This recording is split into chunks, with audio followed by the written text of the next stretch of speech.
What is the purpose of a Bitcoin ETF? Why would anyone invest in a Bitcoin ETF instead of just buying Bitcoin? I don't really understand the general idea of what an ETF is and how it differs from, say, a mutual fund or hedge fund. If someone can explain these concepts, I'd appreciate it. Thanks. It's more accessible for non-enthusiasts. Also, it's easier to invest inside a retirement vehicle. Big institutional investors, such as retirement funds, are not allowed to invest directly in crypto. They hold a lot of investment funds. Allowing them to invest in crypto via an ETF will bring a lot of money into Bitcoin. It would be a big win.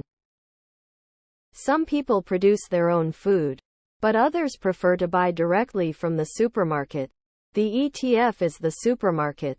Bitcoin is the food and will likely gain huge demand if the supermarkets are open.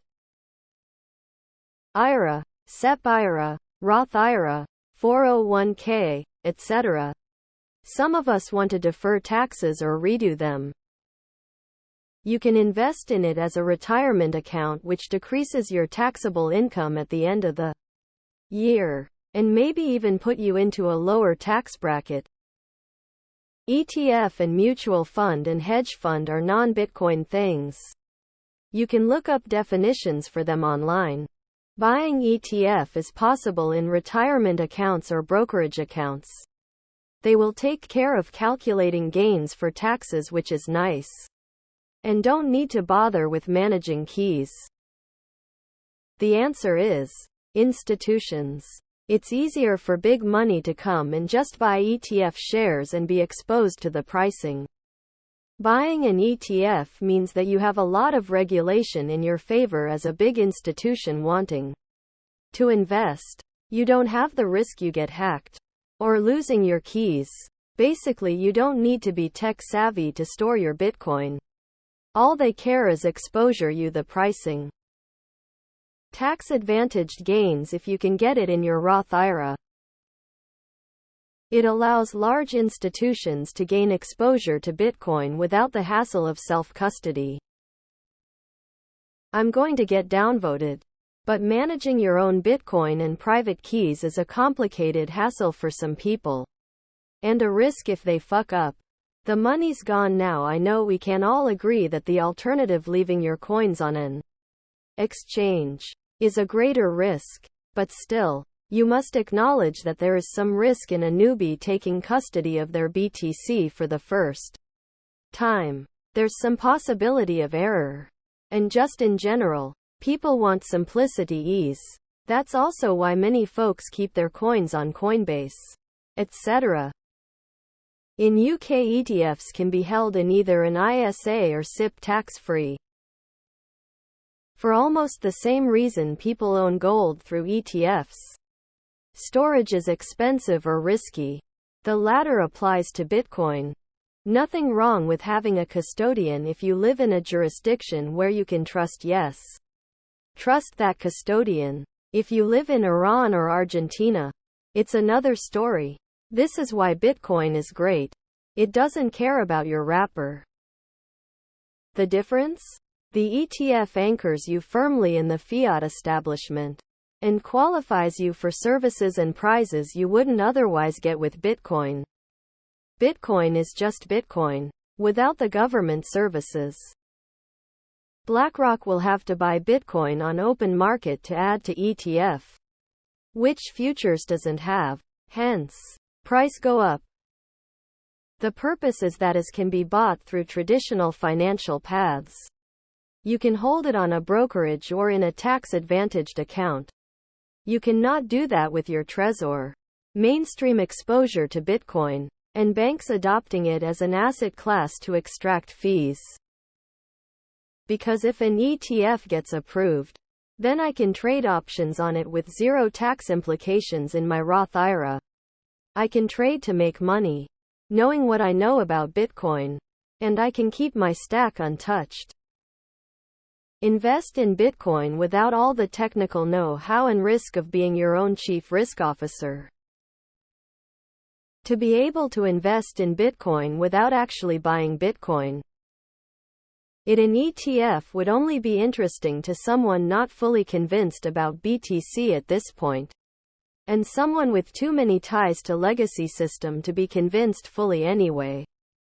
Human psychology is, in some sense, at least like a mass of Darwinian competition biases. In a way, most of the most destructively greedy will be the last to get BTC in the self-custody sense, because they'll have been too biased toward the more predatory legacy system even that late in the day.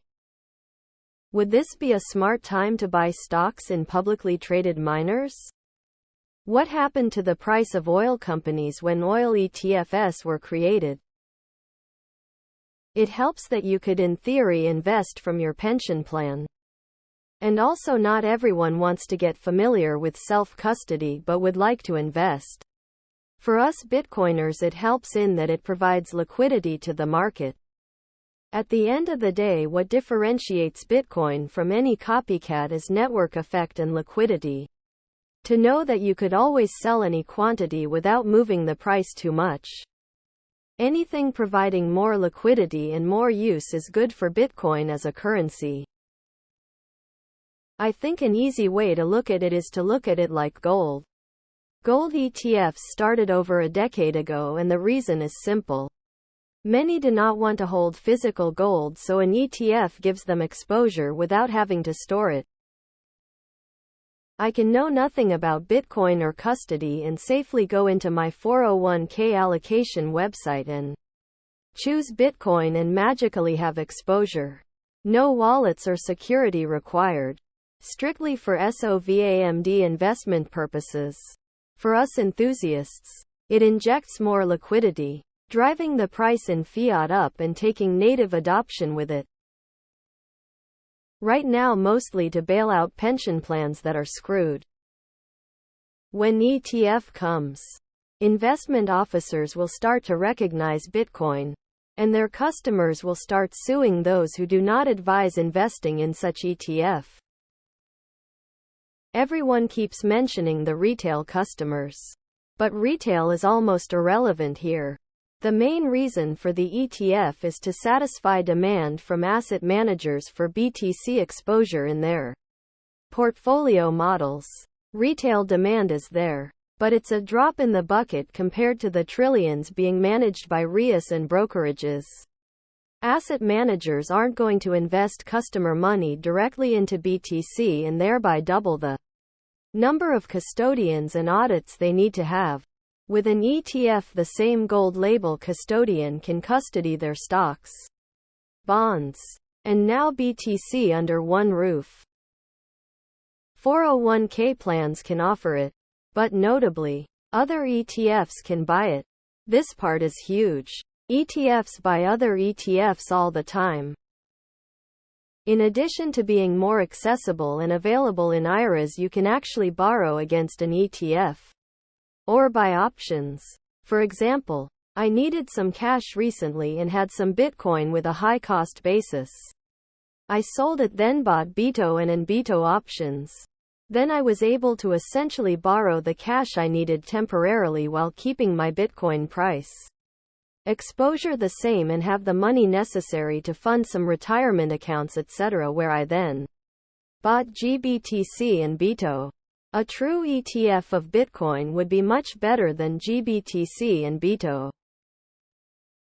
Ease of investment, tax sheltering, not having to worry about losing your keys, etc. Also, there are derivatives on the ETF such as options that can be written. Some publicly traded companies aren't allowed to purchase commodities, but are allowed to purchase securities.